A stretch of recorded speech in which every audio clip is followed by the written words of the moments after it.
va passer aux choses plus sérieuses. Je vous répète vraiment que si Dieu n'intervient pas aux élections 2023, je vous dis, il n'y aura pas d'alternance. Et c'est le message que je voulais passer aux gens de Dieu qui sont venus et à ceux qui ne sont pas là. Ce n'est pas grave si les autres ne sont pas là. Nous avons distribué dans la plupart des églises de Libreville des invitations directement au curé ou aux responsables. Donc, ils ont reçu ce message, ils savent qu'on présente le livre et Bruno vient ici. Et donc, ils ont reçu les invitations et nous les rencontrons tout le temps.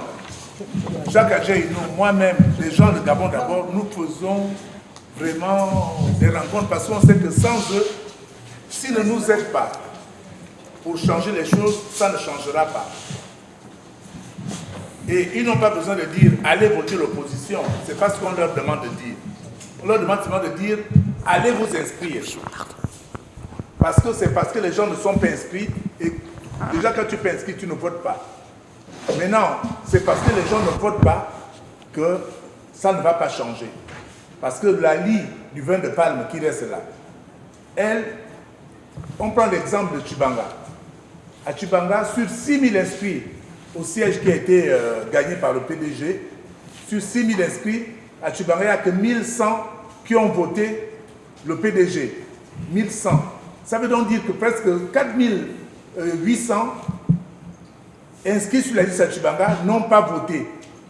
Or, les 4800, on ne fait même pas d'illusion, c'est des gens qui sont de notre camp, du camp d'opposition. Alors, donc le vrai message qu'il faut dire aux gens, c'est que si vous n'allez pas vous inscrire et si vous ne votez pas, inconsciemment, vous croyez que vous pénalisez le parti au pouvoir, vous pénalisez ceux qui font à ce que l'argent soit volé, que ça soit, qu'on ne vive pas bien. Vous croyez que vous les payez, ah, je ne vais pas voter. De toutes les façons, je vais encore voter pourquoi? De toute façon, le PDG, là, je vais les sanctionner. Non. Vous faites plutôt leur victoire. Parce qu'avec l'argent qu'ils ont, ils vont quand même essayer de transporter les gens. Donc, c'est le message qu'il faut bien passer. Ceux qui ne s'inscrivent pas sur l'électoral, ceux qui ne votent pas, donnent longue vie à la majorité, donc au PDG. Il faut passer ce message. Donc, je vais maintenant m'éclipser. On demande encore aux gens de Dieu, Makita est arrivé un peu en retard, mais ce n'est pas grave. On demande aux gens de Dieu vraiment de nous aider à passer le message pour que les gens aillent s'inscrire et qu'ils aillent voter. Parce que, comme avait dit Nelson Mandela, si vous restez neutre devant des injustices, devant la vie, la souffrance des populations, c'est que vous avez choisi le camp de l'oppresseur. Je vous remercie. Le message que nous adressons aux religieux et à la société civile, c'est d'envoyer le maximum de gens s'inscrire sur les listes électorales. C'est bien. Mais il y a un autre message extrêmement important et nous souhaitons que vous puissiez également le véhiculer. Dans notre pays, le système a fait en sorte qu'il n'y ait que la majorité et l'opposition qui rentrent dans des structures pour organiser les élections. Il n'y a pas de société civile, il n'y a pas de religieux, il n'y a pas de chef traditionnel à l'intérieur. La fraude commence également à ce niveau. Pourquoi? Parce que lorsque le système suscite à ce qu'il y ait la grande abstention, ça les arrange, comme a dit le président Okamvele tout à l'heure. Ce que nous souhaitons, c'est que, messieurs les religieux, il ne faut plus effectivement que les chrétiens disent qu'on va encore faire comment, on s'en fout, on ne part pas. Mobiliser ces gens-là pour que les partis politiques de l'opposition s'entendent. Parce que ce n'est qu'à ce niveau, lorsqu'on parle de sécuriser le vote. Mais qui va sécuriser le vote? Les candidats n'ont que des représentants dans les bureaux de vote. Mais les représentants dans les bureaux de vote n'ont pas droit à la signature des procès-verbaux. Ce sont les partis politiques, majorité et seulement opposition, qui envoient des représentants dans les bureaux de vote, qui peuvent faire du scandale dans les bureaux de vote, qui peuvent signer les procès-verbaux. Et vous comprenez que c'est fait à dessein pour qu'il y ait un grand découragement pour que les gens ne s'y mêlent pas. Celle qui va présenter aujourd'hui le livre, le modérateur, c'est Bruno Ndominza, qui est le... Je ne vais pas me tromper dans le poste dans Réagir. Conseiller. conseiller du président de réagir. Je voulais aussi qu'on applaudisse pour le président de réagir qui est dans la salle, qui est derrière là-bas. S'il peut se lever parce qu'on ne le connaît pas, tout le monde ne le connaît pas. Voilà. Ok. Alors donc, Bruno n'est plus à présenter. Lui-même va se le faire tout à l'heure et puis va présenter notre conférencier. Et je leur laisse la parole maintenant jusqu'à la fin. Bonjour tout le monde. Écoutez, je sais qu'il est pratiquement 11h30 et peut-être que les esprits commencent à... Ouais.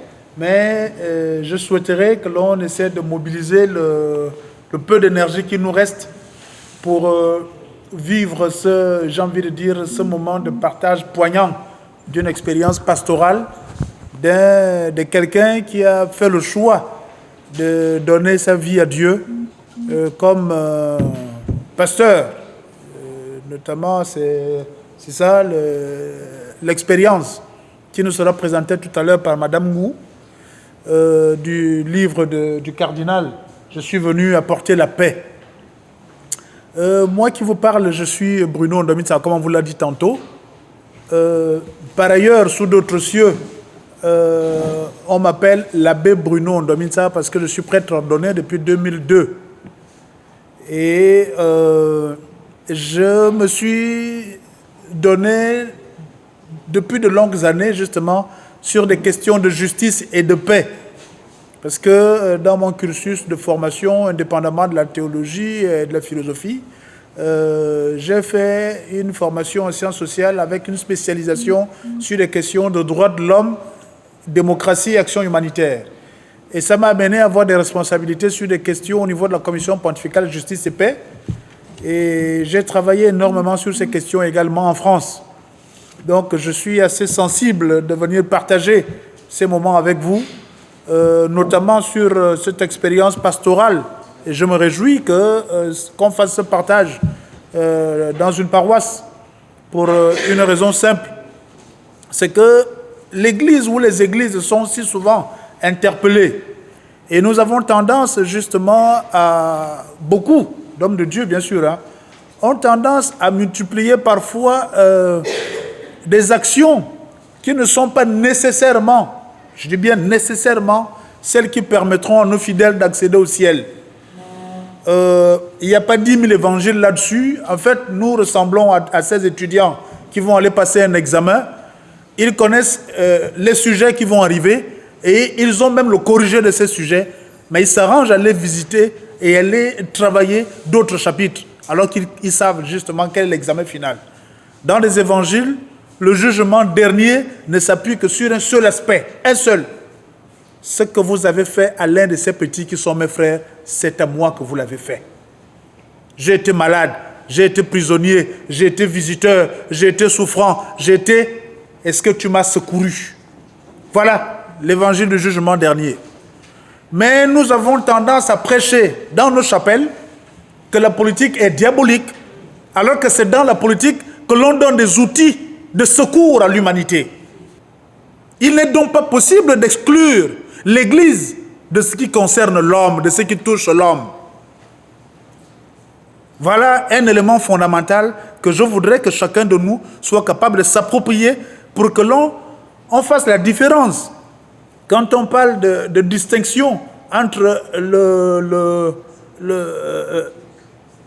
l'Église et l'État, justement cette différenciation ne doit pas être une séparation. Parce que l'Église ne peut jamais se séparer de ce qui concerne l'humain. Je vais donner la parole à Madame Ngou. Je suppose que l'Assemblée la connaît déjà suffisamment bien parce que c'est une des grandes références que nous avons sur la place publique au niveau du Gabon en ce qui concerne l'écriture.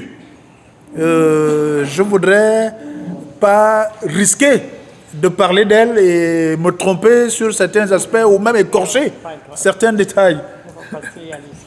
Voilà, donc je préfère humblement lui donner la parole et nous inviter une fois de plus à aiguiser le peu de force qui nous reste, à aiguiser l'attention pour que nous puissions réellement tirer un grand profit du témoignage de ce jour. Oui. Merci beaucoup, mon père.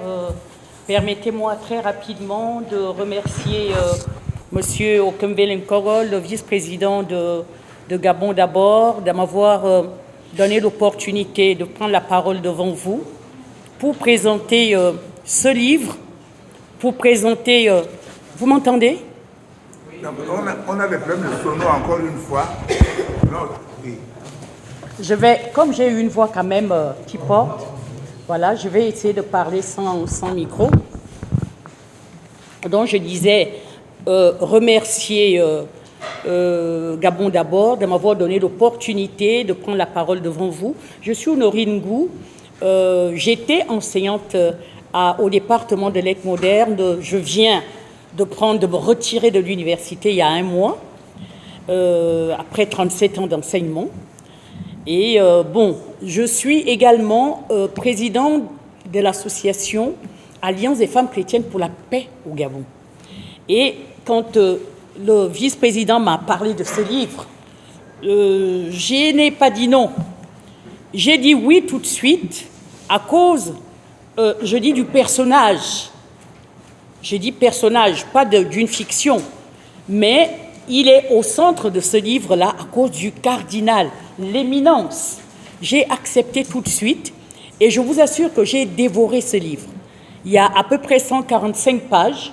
J'ai lu les 145 pages en 1 jour et demi à cause de l'intérêt du livre, à cause de la portée multidimensionnelle du livre. C'est un cardinal. Est-ce que c'est un homme politique? Ou presque? C'est un pédagogue, c'est un homme multidimensionnel. Et vraiment, j'ai eu du plaisir à lire ce texte.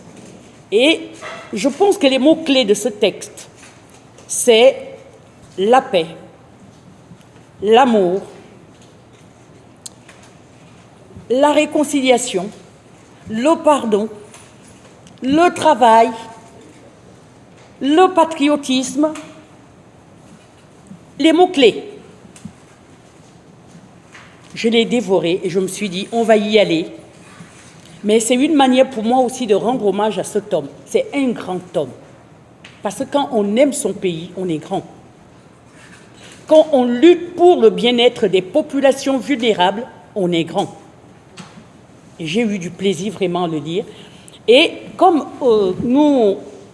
il nous reste, on devait commencer à 9h45, il est 11h36. Je sais que j'ai un flux langagier qui est abondant. J'ai essayé de structurer ma pensée, d'essayer de synthétiser les choses par thème pour que vous me suiviez mieux. Donc, je vais essayer de présenter, de lire ce que j'ai pu dégager comme thématique et après, on va pouvoir discuter. Mais c'est un livre que je conseillerais à tous les Gabonais, politisés ou non, religieux ou non, parce que c'est presque on va dire, une sorte d'ouvrage pédagogique et spirituel. Il est là. Alors, je dirais en introduction que le récit que j'ai l'honneur et le plaisir de vous présenter ce matin est autobiographique, car il est lié à la vie du cardinal Dieudonné Zapalenga. J'espère que je n'écorche pas. Non. Car il est lié à la vie du cardinal Dieudonné Zapalenga, qui ne voile pas son identité. Il est à la fois l'auteur, le narrateur et le héros, entre guillemets, de son texte. Le cardinal pourrait faire sien le propos de Montaigne, qui écrivait dans les essais « Je suis moi-même la matière de mon livre ». C'est cela. En effet, mêlé de très près à la vie publique de son pays. Alors là, on l'a vu. C'est quelqu'un qui est plongé dans la vie publique de son pays. Et c'est extraordinaire. Mais pas de manière partisane. Mêlé de très près à la vie publique de son pays et témoin oculaire des événements les plus tragiques de la Centrafrique, le cardinal a choisi de les décrire avec objectivité et de les stigmatiser sans vergogne. Originaire de Bangassou, ville du sud-est de la Centrafrique, le cardinal Zapalenga fait partie de ces leaders religieux charismatiques. Qu'est-ce que je le respecte sans le connaître? Charismatique, que la postérité ne s'empressera pas d'oublier, car dans un contexte d'ébranlement social, d'instabilité politique et de divergences multiformes, il a mené une action remarquable, en adéquation avec les exigences évangéliques, en prônant le vivre ensemble, la justice, la réconciliation et la paix entre les communautés. Il n'a pas fui la guerre. Le contexte est est haineux, est divisé, est tendu. Il descend dans l'arène pour défendre les intérêts du plus grand nombre. Son nom, Zapalenga, je l'ai découvert dans le texte, qui signifie « Dieu sait » en sango. Son nom, Zapalenga, qui signifie « Dieu sait », dévoile une forme de prédestination et préfigure le destin spécial, exemplaire, d'un homme résolument engagé dans la lutte pour la cohésion sociale, la cohésion nationale, et que le Seigneur semble avoir choisi alors qu'il n'était qu'une masse informe. On le sent, même son attitude est même christique. On a l'impression qu'il veut porter le poids de la société, de sa société, le poids des pauvres, le poids des humiliés, le poids des vulnérables, etc., etc. Le présent exposé permet donc de rendre hommage de son vivant à un leader religieux qui a su conférer à son destin une certaine cohérence et dont l'action est ancrée dans une logique éducative, d'aide et de transformation sociale permanente. Comme le disait mon père tout à l'heure, ce n'est pas quelqu'un qui va se croiser les bras et regarder du haut de la chair ce qui se passe dans son pays. Il est l'artisan, partisan, il descend dans l'arène pour effectivement transformer, éduquer, proposer. Bien plus, faire connaître cet ouvrage inédit est l'occasion de voir à travers les différents combats menés par le cardinal Dieudonné, le désir de ce cardinal de sortir l'Église africaine de la léthargie, de la torpeur, pour lui rappeler qu'elle ne doit pas faillir à sa tâche originelle de régulation sociale, car elle représente une force de changement et de proposition incontournable. Pour Laurence Desjoyaux, qui a préfacé cette œuvre, le cardinal rappelle à l'Église l'existence d'une mission commune et à la société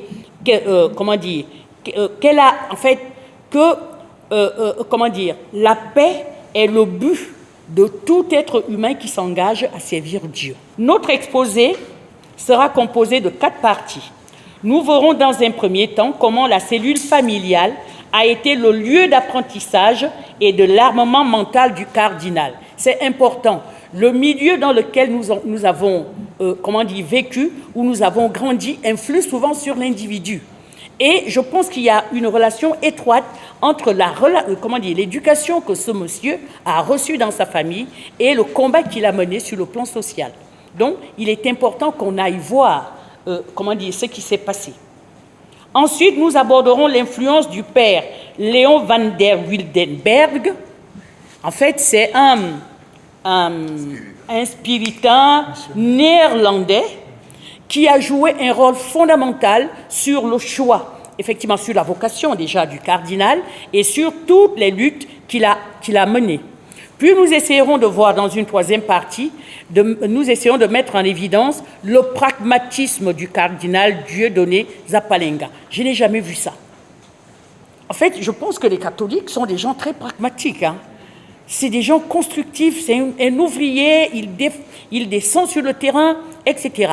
On ne peut pas passer, sous silence ce pragmatisme-là. Et en même temps, dans la même partie, parler du partisan et l'artisan incontesté de réconciliation et de paix. Le dernier point est essentiel. Nous allons montrer que le cardinal est un disciple convaincu de Christ et refuse l'héroïsme. Lui-même, il le dit. Il dit, tout ce que je fais, je ne le fais pas à cause de moi pour me faire bien voir, je le fais pour Christ. Et c'est fondamental. Alors, on passe tout de suite par la famille, lieu d'apprentissage et de l'armement mental et spirituel. Je pense que ce qu'il est, il doit à sa famille ce qu'il est devenu. Et c'est même important pour nous parents et pour nous hommes politiques, enfin pour nous, enfin je ne suis pas, en fait ma politique et mon camp politique c'est le Gabon. Hein. Je n'appartiens à aucun parti ici au Gabon, je suis vraiment dépolitisé mais en ayant un regard sur le Gabon parce que c'est mon parti. Je trouve que quand on est dans un parti, on est un petit peu partisan. Mais je suis gabonaise, je suis citoyenne et je suis patriote. Et la famille, je veux dire qu'aujourd'hui, nous devons effectivement veiller à ce que nos familles soient les lieux de ressourcement où l'individu forge. On peut forger la mentalité de nos enfants. Et nous voyons que cet homme est devenu ce qu'il est devenu grâce à sa famille. Les sociologues reconnaissent que la famille est une plateforme essentielle, une institution sacrée où se forge la personnalité d'un individu et qui a une puissante incidence sur ce dernier. En effet, tout le monde s'accorde à dire que l'être humain est la résultante mécanique de ce qu'il a reçu ou reçoit d'autrui, plus précisément de son milieu familial. C'est le cas du cardinal Dieudonné Zapalenga, dont la destinée sera marquée par le milieu qu'il a vu naître, véritable lieu d'acquisition des valeurs sûres, plateforme incontestable de l'apprentissage, de l'autonomie par le travail et socle solide de l'armement mental. Issu d'une famille de 10 enfants, le cardinal n'a pas honte d'évoquer la misère absolue dans laquelle il a vécu avec ses frères et sœurs. Parce qu'il se dit le cardinal des pauvres. Parce que lui-même, il a vécu dans la pauvreté. Et il sait pourquoi il lutte. Pour, faire sortir de ce fumier de pauvreté des fleurs, des artisans de paix et de justice. Vêtu de haillons et habitant dans un quartier défavorisé, il partageait un lit à 2 ou à 3 avec ses frères. Mais la famille du cardinal était fondée sur l'exigence biblique qui recommande aux parents d'éduquer l'enfant selon la voie qu'il doit suivre, afin qu'il ne s'en détourne point quand il sera grand. Aussi, le cardinal, comme ses frères et sœurs, a-t-il été élevé à la dure pour un meilleur futur. Convaincus que les enfants peuvent et doivent contribuer au bien-être et au progrès de la cellule familiale, les parents du cardinal leur ont inculqué dès la tendre enfance le sens des responsabilités et de l'organisation, ainsi que le goût de l'effort et de l'amélioration continue. J'ai compris pourquoi il allait, quand il est devenu, par exemple, prêtre, ensuite il est devenu prêtre, ensuite cardinal, il descend dans les quartiers et il essaye de donner effectivement aux jeunes et aux adultes l'éducation qu'il a reçue lui-même. En dépit de la précarité à laquelle il devait faire face au quotidien, Monsieur Débat, c'était son père. Le père du cardinal a réussi à inoculer à sa progéniture l'amour du travail manuel, l'esprit de clairvoyance et de ténacité. C'est d'autant plus vrai qu'il leur rappelait constamment le texte de Paul. Je cite le cardinal, parce qu'il a cité ce texte. « Si quelqu'un ne veut pas travailler, qu'il ne mange pas. » À propos de l'éducation reçue, le cardinal écrit l'éducation familiale, je le cite. « Dès le plus jeune âge, nous étions chargés de rapporter de l'eau à tour de rôle. En plus de cela, nous aidions mon père au champ, dont nous revenions avec des fagots ou le fruit des récoltes. Nous allions les vendre au marché et nous achetions en échange du sel ou de l'huile pour la maison. » Vous avez vu? Regardez l'éducation. Aujourd'hui, nos enfants, non, il n'y a plus de travail manuel. Non. On leur apporte tout. Le congélateur est là, tout est là. Mais lui, le cardinal Zapalenga, a été obligé d'accompagner son père au champ. Les enfants menaient de front les travaux manuels et les études. Les méthodes de leur père ont beau paraître sévères, c'est lui qui le dit, ont beau paraître sévères, excessives, tatillonnes, selon le cardinal, mais elles leur ont permis d'avoir une maturité précoce, d'être des modèles en se distinguant des autres enfants. Et c'est pourquoi d'ailleurs il va se distinguer d'autres prélats, d'autres prêtres. Nul doute que cette éducation rigoureuse prédisposait le cardinal à devenir ce leader religieux charismatique. Il semble d'ailleurs légitimer le rigorisme paternel et se targue de lui de voir beaucoup. Les pas, le mental de son père se sont imprimés sur son chemin. Devenu cardinal, il écrit. De fait, je vous donne des textes, hein? Je lis avec vous. De fait, mon père a imprimé dans ma vie son sens de la rigueur. Il disait qu'il y avait une heure pour tout et il nous donnait des horaires à respecter pour chaque tâche. Bien sûr, parfois, je le trouvais rigide, mais avec le recul, je pense que le chemin qu'il traçait pour nous était le bon et j'en ai gardé un sens de l'organisation et une discipline que la vie communautaire a ensuite renforcée. Par ailleurs, on peut relever que le cardinal a grandi dans un environnement familial placé sous le signe de la diversité. Son père était catholique et sa mère protestante. Et déjà, voyez, le milieu influe sur l'individu. Quelqu'un disait que l'individu n'est que la résultante mécanique de ce qu'il reçoit d'autrui. Il a, dès le jeune âge, vécu dans la diversité. Donc, sous le signe de la diversité, sous le signe de la diversité, de la convivialité, du respect de la différence et du respect de l'autre. Très important. Il écrit à ce sujet, « Ce qui est beau, c'est que mes parents vivaient dans le plus grand respect de la foi de l'autre. Mon père était responsable de la Légion de Marie. Lors des réunions hebdomadaires qui se tenaient à la maison, nous sortions la statue de la Vierge et les gens se réunissaient à la maison. Papa était toujours là aussi par respect. Les parents du cardinal ont réussi l'exploit de vivre dans une sorte d'œcuménisme, oui, d'œcuménisme triomphant, je dis bien triomphant. À cheval sur deux traditions chrétiennes, le futur cardinal a suivi la voie de son père, qui organisait les réunions de prière en famille et confiait tout à Dieu. Mais le contact avec le père Léon van den Wildenberg, c'est néerlandais, prêtre néerlandais, a profondément marqué le ressortissant de Bangassou. Je disais tout à l'heure que pour connaître un individu, pour connaître même, parce on se projette souvent dans son ouvrage. Quand j'écris mes textes, il y a moi. Même si c'est de la fiction. Et là, je vous ai dit que ce n'était pas de la fiction. C'est un récit autobiographique. Et lui-même, il le dit, qu'à la limite, il doit beaucoup à son père, il doit aussi beaucoup à ce prêtre-là qui s'appelle le père Léon. Donc, la deuxième partie, c'est l'influence du père Spiritain.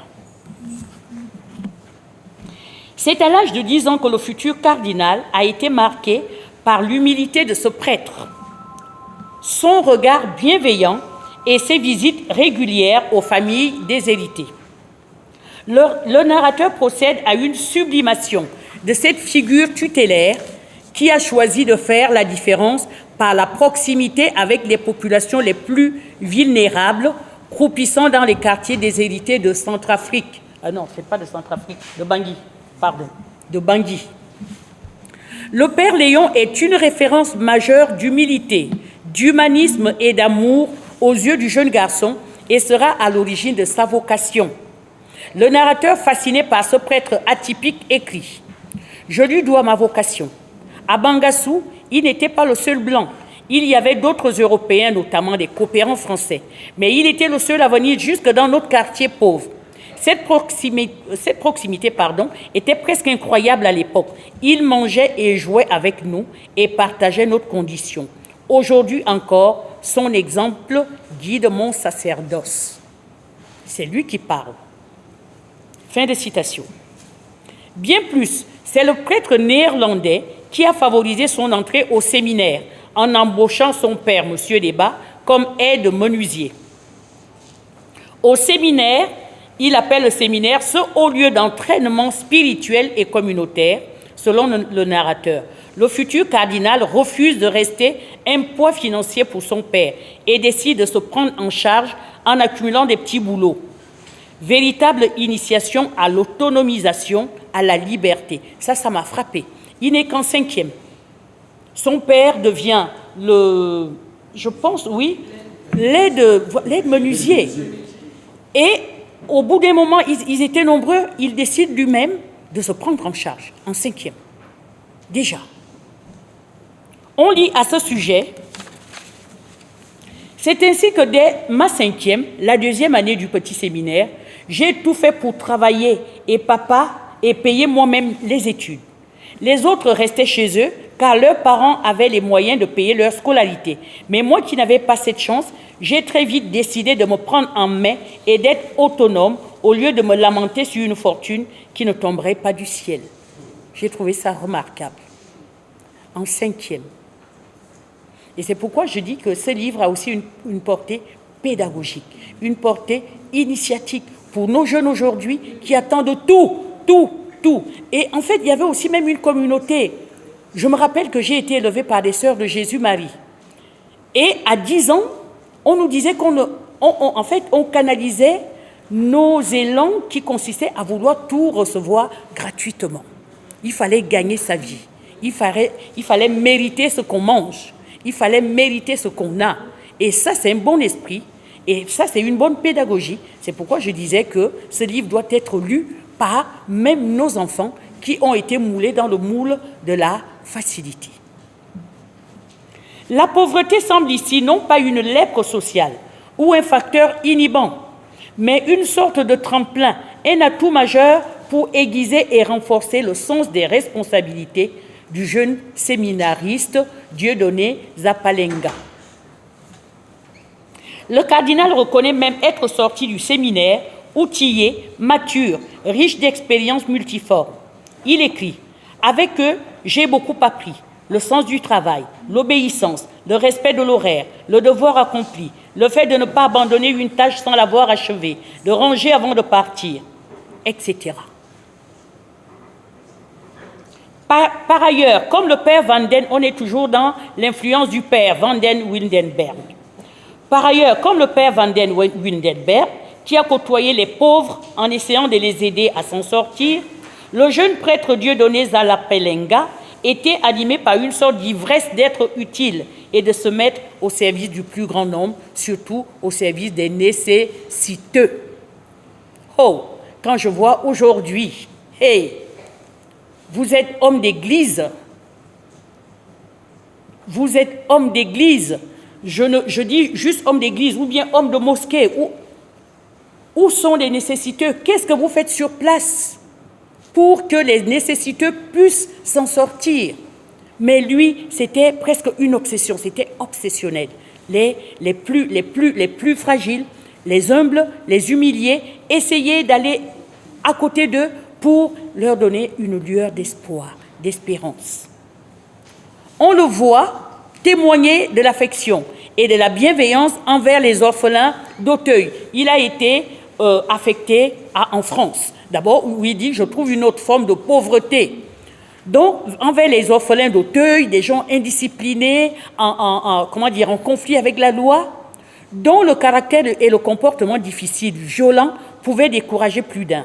Mais le jeune prêtre avait usé de tous les moyens possibles pour canaliser, apprivoiser une jeunesse en perte de repères, mais qui a fini par reconnaître la légitimité et l'efficacité de l'action du ressortissant de Bangassou. Engagé et très actif en France dans le secours catholique, et ça m'a impressionné.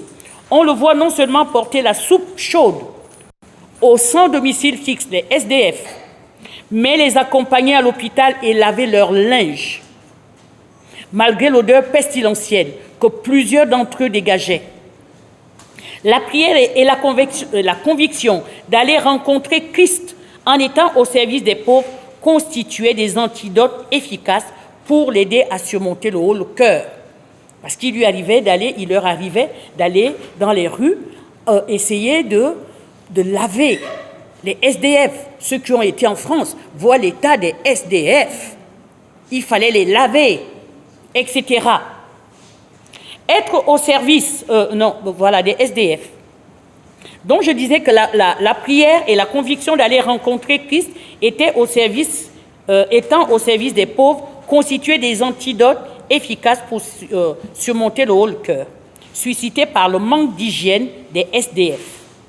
Être au service des SDF qui ne sentaient pas du tout la rose était un sacerdoce, une sorte de dépassement de soi et de mise en pratique de l'évangile d'amour. L'évangile d'amour. Il reconnaît le bien fondé de la promiscuité avec les SDF, rebut de la société, et écrit, je le cite, « Pour moi, cette proximité avec les pauvres était essentielle, d'autant plus que nous en parlions beaucoup dans la formation, mais il fallait passer du plan théorique au plan existentiel. L'évangile doit se traduire dans l'existence et non pas rester une métaphore. » Voilà ce qu'il dit. Et j'ai été effectivement ébloui de constater qu'il a reçu une formation ici au Gabon. Il était venu ici au Gabon, chez les Protiers, etc. Et il dit que dans cette formation, il a appris aussi l'humilité. Et l'humilité, c'est l'humilité qui peut conduire un prêtre, voyez, à descendre au niveau des SDF, les laver, leur donner la soupe, les nettoyer, les accompagner à l'hôpital. Et il dit que ça, c'est l'évangile mis en pratique. Il est même allé plus loin dans son désir d'être proche des pauvres, en invitant les SDF à dîner, là-bas en France. Le cardinal raconte que beaucoup de spiritains étaient absents ce soir-là pour éviter de s'attabler avec des marginaux. Différent des autres spiritains, il a su laisser une empreinte indélébile dans le cœur des jeunes délinquants d'Auteuil qui ont déploré son retour en Centrafrique, son pays natal, où il rencontre, comme l'indique Laurence Desjoyaux, des divisions en tout genre, entre catholiques, entre prêtres, entre diocésains et missionnaires, entre groupes religieux, entre factions politiques, entre ethnies, etc., etc. Voilà. Donc, le contact avec ce prêtre a été comme une sorte de catalyseur, voyez, comme une sorte de moteur qui le pousse à aller vers le démuni, le vulnérable, le faible, et essayer d'apporter une forme d'espoir, voire d'espérance. Le troisième point, c'est un prêtre pragmatique et un artisan de réconciliation et de paix. Un prêtre pragmatique. Alors là, extraordinaire. Tous les prêtres devraient lire ce livre-là. Je vous assure. Prêtre, pasteur, imam. Moi, il m'a apporté, je peux le garder. Non, c'est un livre de pédagogie, d'histoire. Parce que, voilà, quand on entendait les Séléka, etc., l'histoire même de cette guerre-là, on la lit, ou on la voit à la télé, mais il est au cœur de l'histoire et il recentre les choses, il précise les choses, il vous informe à nouveau. Il y a une force informative dans ce texte, parce que les hommes de Dieu doivent être éclairés, doivent être au courant. Parce que vous conduisez des masses. Un pasteur doit être éclairé pour conduire le peuple vers un vrai pâturage. J'y arrive. Je savais qu'à la fin, j'essaye de... Le cardinal, j'en suis à un prêtre pragmatique et un artisan de réconciliation et de paix. C'est l'avant-dernier point. Le cardinal Dieudonné Zapalenga fait partie de ces serviteurs de Dieu qui ont compris qu'un contexte économique difficile et son lot de précarité a des incidences négatives sur l'équilibre d'un individu. Les prêtres et les pasteurs, les imams, vous avez des gens dans vos églises, vos mosquées et vos lieux de culte, vos temples.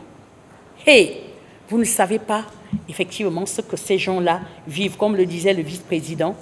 Toutes ces précarités, provoquent des déséquilibres, des traumatismes dont vous n'avez pas effectivement idée. Et lui, il a compris ça, il se dit non, quand tu es pauvre, tu ne peux pas être équilibré quelque part. Tu ne peux pas être, surtout la pauvreté matérielle. C'est pourquoi il prône le dépassement des peurs et des divisions et se lance dans l'action pour l'espoir d'un avenir plus prometteur.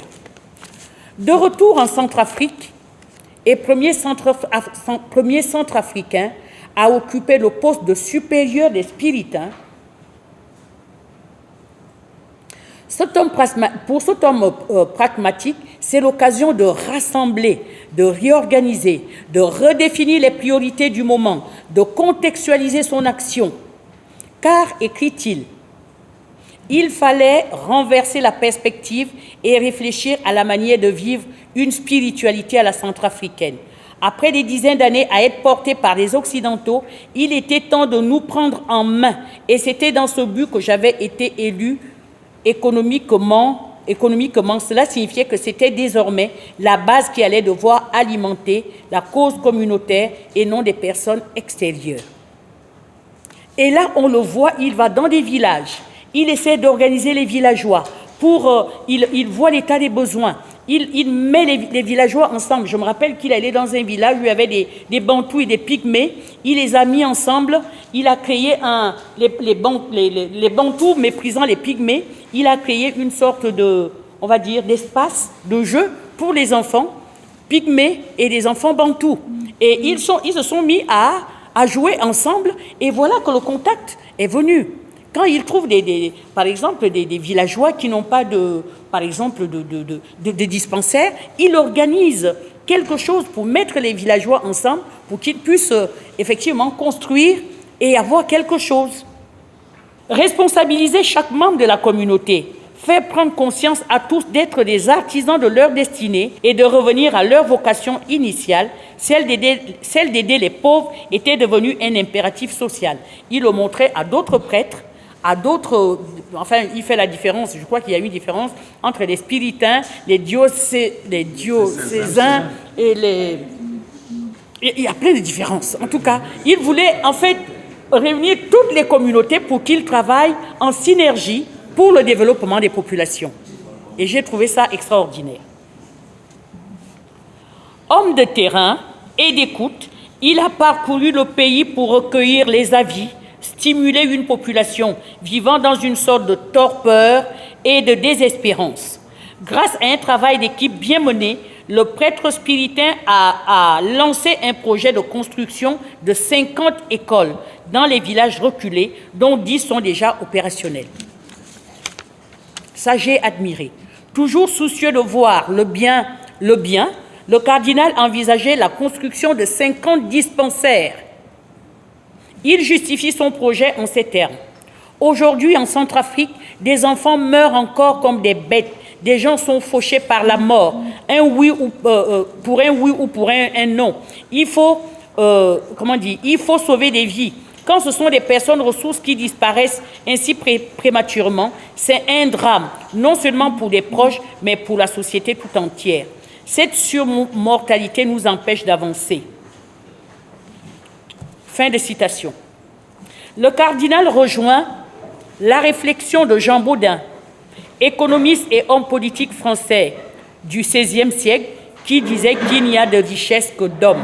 Je pense que le Père l'a dit tout à l'heure, quand l'humain n'est pas au centre de vos préoccupations et que vous êtes un homme de Dieu, il y a quand même un souci. Et il a œuvré, et je pense qu'il continue même à le faire, à œuvrer pour le bien-être de l'homme, de l'humain. Vous voyez, quand j'ai vu 50 dispensaires, des projets personnels, et je vais vous dire, comme je le dis, il veut montrer quoi? Et au sein même de l'Église, au sein même de la communauté, il y a eu des haines sourdes. Voyez, on a commencé à lui dire, qu'est-ce que tu veux montrer? Qu'est-ce que tu veux faire? Etc., etc. Parce que l'humain était au centre de ses préoccupations.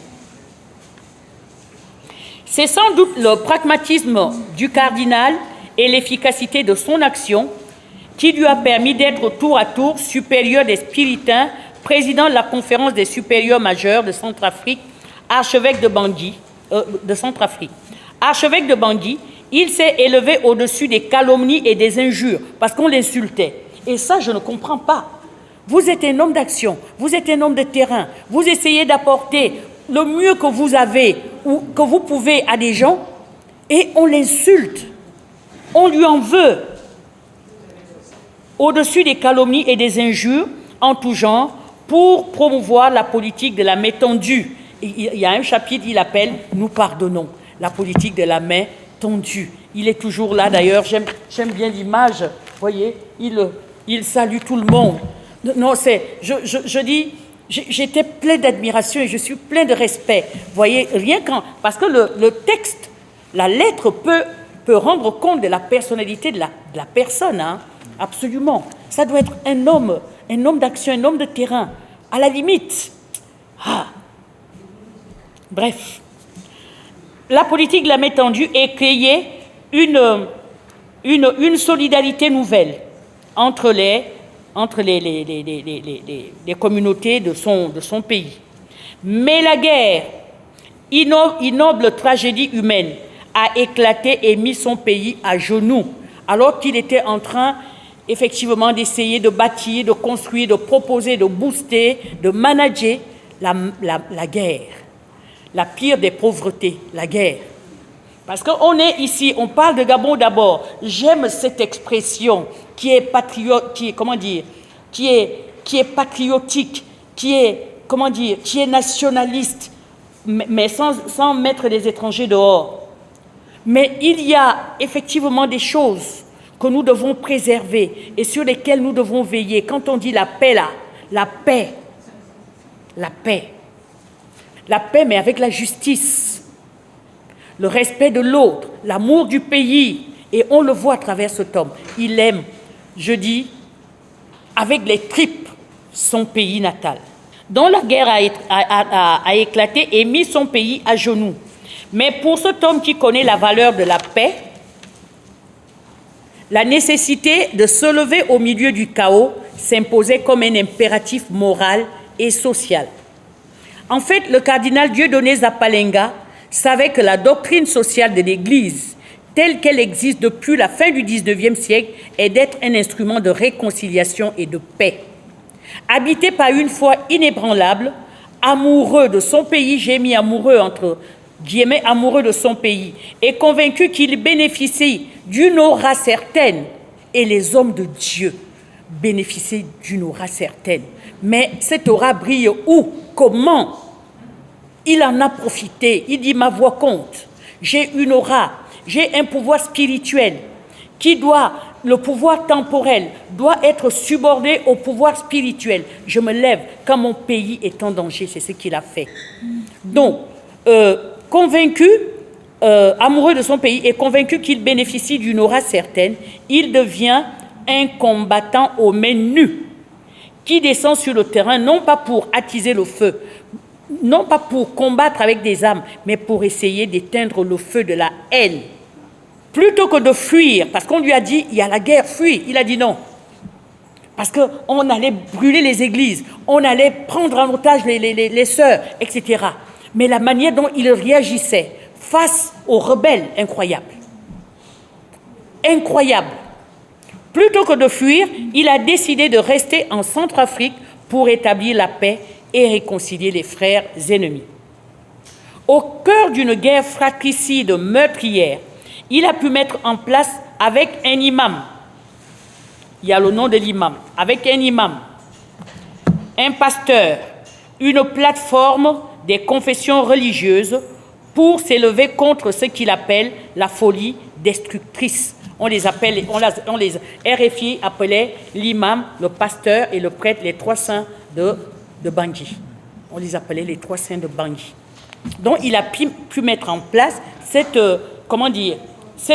plateforme de pompiers spirituels, les hommes de Dieu pour éteindre le feu de la haine et de la guerre. Ensemble, Ils se sont permis de devenir des autorités morales en réconfortant, en rassurant. Le titre du récit, « Je suis venu vous apporter la paix », traduit l'engagement et la détermination du cardinal, outré de voir la société centrafricaine marquée par une mixité prometteuse, devenir le théâtre d'une guerre prétendument confessionnelle. C'est là qu'il essaie de préciser les choses. Cette guerre, à la base, n'était pas confessionnelle. Elle était politique, mais on l'a confessionnalisée, entre guillemets. En effet, n'étant pas homme à regarder les choses de loin, les bras croisés, le cardinal Zapalenga et d'autres leaders religieux sont descendus sur le terrain où les équilibres des personnes issues d'un même pays avaient été rompus pour des raisons un tantinet absurdes.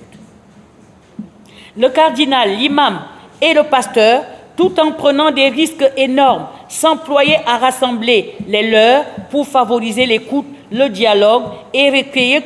Et j'ai trouvé la méthode géniale. Ils allaient dans les... Toi, tu es avec vous êtes avec les chrétiens, vous avec les musulmans. On les écoute, ils échangent. Et puis ils se rendent compte que, mais attends, pourquoi on se bat? On les a divisés pour mieux régner et pour qu'il y ait la guerre. Et quand ils parlaient, il y avait quelque chose qui se passait. Et ils descendaient sur le terrain. Il y a eu des milliers de morts, mais il osait braver effectivement les fusils pour descendre là. Quel héros! Mais il dit qu'il n'est pas un héros. Alors, les leurs pour favoriser l'écoute, le dialogue et recréer, comme on peut le lire sous la plume du cardinal, un espace de parole afin que toutes les souffrances soient entendues, qu'une mémoire commune soit reconstituée, que se construise à nouveau une communauté de destin, là où il n'y avait plus que le communautarisme et les divisions. Non, c'était courageux. C'était même de l'intrépidité. Les tensions et les pressions sociales étant de plus en plus fortes, ainsi que des violences, le cardinal, l'imam et le pasteur, apôtres de la paix, appelés les trois saints de Bangui par le journal Le Monde, ont imaginé des stratégies pour poser des jalons de patriotisme et de paix. Les meetings interreligieux rassemblaient les catholiques, les musulmans. Le dialogue avec les rebelles visait à trouver un consensus, un accord entre les différentes communautés engagées dans le conflit. La paix étant, aux yeux du cardinal, un impératif social, un bien suprême qu'il faut absolument préserver, il s'est permis de faire venir le pape à Bangui en pleine guerre civile. Ah oui. Et ça, c'était un risque énorme qu'il a pris. Il s'est battu, le pape, je crois que c'est le pape François. Le pape François est venu à Bangui en pleine guerre. En fait, c'était une caution morale. Quand on déplace le pape pour venir, voyez, dans un pays en guerre, ça veut dire ce que ça veut dire. Mais il l'a fait et il a réussi. Il a fait venir le pape à Bangui en pleine guerre. Bravant toutes sortes de dangers et d'obstacles, il avait transformé son véhicule, tantôt en ambulance, tantôt en corbillard. Parce qu'on venait leur, leur raqueter, leur prendre des véhicules. Les gens venaient, par exemple, chez les spiritains, quand il y avait les voitures, il les prenait, il leur arrachait les voitures, il faisait le désordre. Et s'il pouvait peut-être avoir un véhicule, il prenait le véhicule, sillonnait. Soit il y a l'image d'une dame sur qui on avait tiré. Il n'avait pas de véhicule. Il a essayé de prendre quelqu'un qui avait la moto. Il a mis la dame sur la moto, mais la dame est décédée avant d'arriver. Elle était enceinte en plus. Non, en fait, il y a des scènes qui sont difficiles. Donc, je disais qu'il avait transformé son véhicule tantôt en ambulance, tantôt en corbillard. Il ramassait les cadavres dans son véhicule. Allez, les blessés, allez, ambulance. Véritable combattant au menu, il a mis sa vie en danger à plusieurs reprises et s'en est sorti grâce à la justesse de ses mots et à une témérité, une intrépidité hors du commun. Malgré l'épée de Damoclès sur sa tête, il n'a jamais reculé et a continué à dénoncer les exactions, l'injustice et les violences en tout genre. Les instructions qu'il donne à son vicaire, à un moment donné, on leur a dit que les Séléka, oui, les Séléka, voilà, les Séléka étaient les rebelles, étaient dans un quartier, ils n'avaient plus de véhicules, tous les véhicules n'avaient plus de roues, et il donne à son vicaire, oui, je crois, voilà, son vicaire, voilà. Les instructions qu'il donne à son vicaire général sont révélatrices de l'état d'esprit d'un prélat qui pense qu'il ne doit pas faillir à une mission essentielle, vitale. Il lui dit, remontez-moi les roues sur mon meilleur véhicule, le 4x4, et demain je pars. Si on m'arrête et si je meurs, tu continues la mission. Si je reviens, gloire à Dieu, mais je ne reste pas enfermé dans ces murs. À partir de maintenant, quand j'entendrai un appel à l'aide, j'irai, même si c'est à l'autre bout de la ville. Une certitude demeure. Le cardinal suit le tracé, le tracé d'une foi exigeante qui l'engage dans un combat risqué, mais utile. À partir de là, la coalition avec ses pairs pour restaurer son pays était la voie royale. Il écrit, nous avons écrit, ils étaient 3, l'imam, le pasteur et le prêtre. Nous avons écrit à 3 une lettre à destination de nos fidèles dans laquelle nous citions des versets de la Bible et du Coran pour dénoncer et condamner la violence et l'instrumentalisation de la religion. Parallèlement à ces déclarations limpides, nous avons multiplié les rencontres pour tenter d'arrêter le conflit. Nous nous sommes même rendus ensemble dans le bureau du président François Bozizé pour lui dire qu'il était encore temps de partager le pouvoir pour éviter un bain de sang. Nous l'avons incité à faire tout ce qu'il pouvait pour sauver la vie des Centrafricains, dont les villes étaient tour à tour pris en otage par la coalition Séléka. Fin de citation. Cela va sans dire, le cardinal et ses pairs ne reculent devant rien. À travers leur coalition, ils tentent de montrer que Dieu est la paix et la justice. Ils affirment surtout la subordination du pouvoir temporel. Et j'ai trouvé ça important. Et la place, je pense qu'en Centrafrique, le clergé, les hommes de Dieu sont écoutés, pas utilisés. Il y a une différence entre écouter quelqu'un et l'utiliser. Et là-bas, ils occupent une place de choix. Alors là, je me suis dit non. Ils sont allés jusqu'à voir le président Bozizé. Donc je disais qu'à travers leur, cette sorte d'opiniâtreté, d'audace, de ténacité, ils affirment surtout la subordination du pouvoir temporel au pouvoir spirituel et prônent la moralisation du pouvoir par l'alliance des serviteurs de Dieu. J'ai trouvé ça extraordinaire. Imam plus pasteur plus prêtre. Coalition pour moraliser la vie publique et pour montrer effectivement que le pouvoir temporel est petit à côté du pouvoir spirituel. Réprouvant une société où les pensées de l'aide sont tournées résolument vers les haines, les divisions, les violences, le cardinal nous rappelle un homme d'église du 19e siècle. Vous savez que je suis littéraire, et j'ai vu Fénélon, j'ai vu Lamennais, j'ai vu même Bossuet, des gens de ce siècle-là qui ont contribué. Même, je crois, Lamennais a été député. Prêtre, mais député. Ah oui. Oui. Ah oui. Ah oui, bien sûr. Au 19e siècle, oui, Lamennais, député. Donc, du 19e siècle, nommé Lamennais, qui a fondé un journal intitulé « L'Avenir » et dont la devise était « Dieu et la liberté » à l'époque. Quand vous êtes un homme de Dieu, vous êtes pour la liberté. Dieu est un Dieu de liberté. Et je pense qu'il est poussé, le cardinal est poussé par cette certitude. Et c'est cette certitude qui le fait agir. Sans Dieu, il n'y a pas de liberté.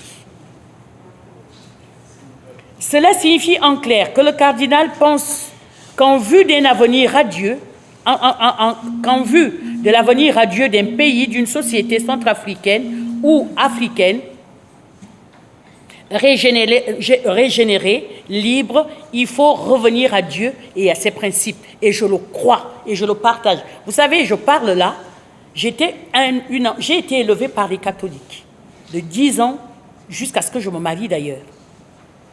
Je suis allée dans une église de réveil parce que je voulais connaître moi-même la Bible. J'aime bien lire le texte moi-même. Mais l'éducation catholique, c'est moi, je connais. Je connais leur organisation, leur pragmatisme, leur obligation de résultat. C'est des gens qui aiment le résultat, qui travaillent, qui aiment la liberté aussi, et la discrétion, bien sûr. OK? Pardon. C'est bon. C'est bon. Pardon. OK. Voilà. Donc, à la limite, quand on voit cette coalition, c'est pour montrer effectivement que l'union fait la force. Quand on est ensemble, quand ils sont ensemble, ils peuvent arriver à arracher la liberté. C'est dedans, c'est dans le livre. C'est pourquoi dans son texte, il incite les croyants et les jeunes de Centrafrique à s'intéresser à la politique. Il le dit.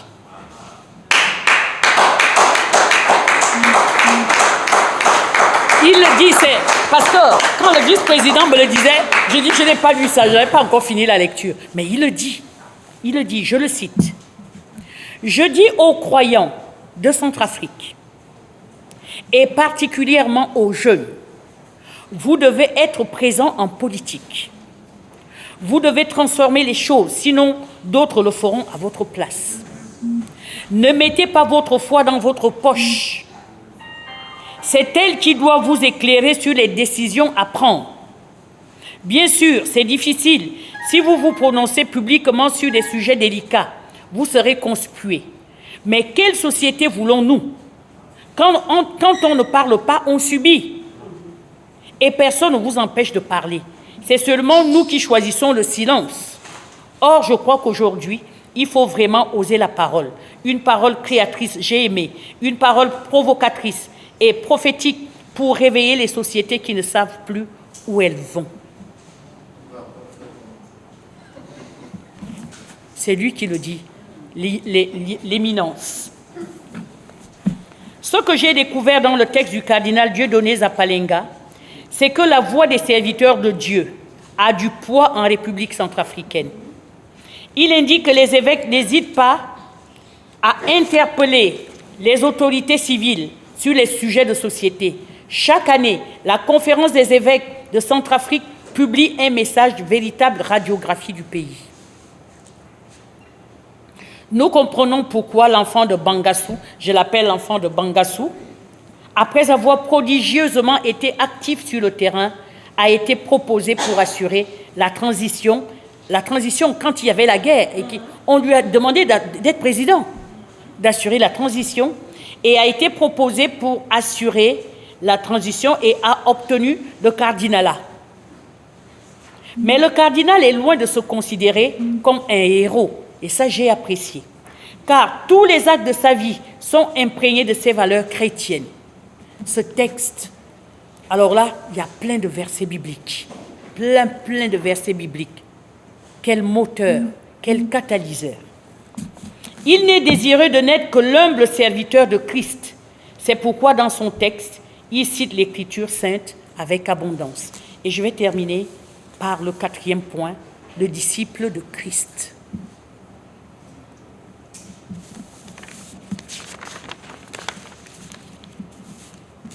Quand on lit le texte du cardinal, on s'aperçoit que sa foi vive et profonde influence son action sociale. C'est la foi qui le rend humain, qui l'amène à reconnaître qu'il est le cardinal des pauvres, qui le rend intrépide et prêt à tirer tout le monde vers le haut. Dans un pays rongé par les haines tenaces et les divisions en tout genre, il rappelle à ses compatriotes et aux Africains la devise de leur du fondateur de leur nation, Barthélemy Boganda. La devise c'est Zokwezo, Zokwezo, qui signifie en sango, tout être humain est une personne. Tout être humain est une personne. Zokwezo, j'ai aimé ça. C'est cité en référence quand on fait l'histoire des droits de l'homme. Voilà, Zokwezo, j'ai aimé ça. Oh mon Dieu, puissent les chrétiens, nous, les Gabonais, nous, les politiques, nous, comprendre Zokwezo.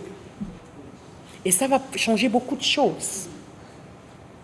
Moi, comme dit mon mari, le moimisme ou le mamisme, le mamaïsme, moi, les autres après, c'est à l'origine de beaucoup de choses, de beaucoup de frustrations, de beaucoup de divisions, de beaucoup de guerres. Et il le rappelle.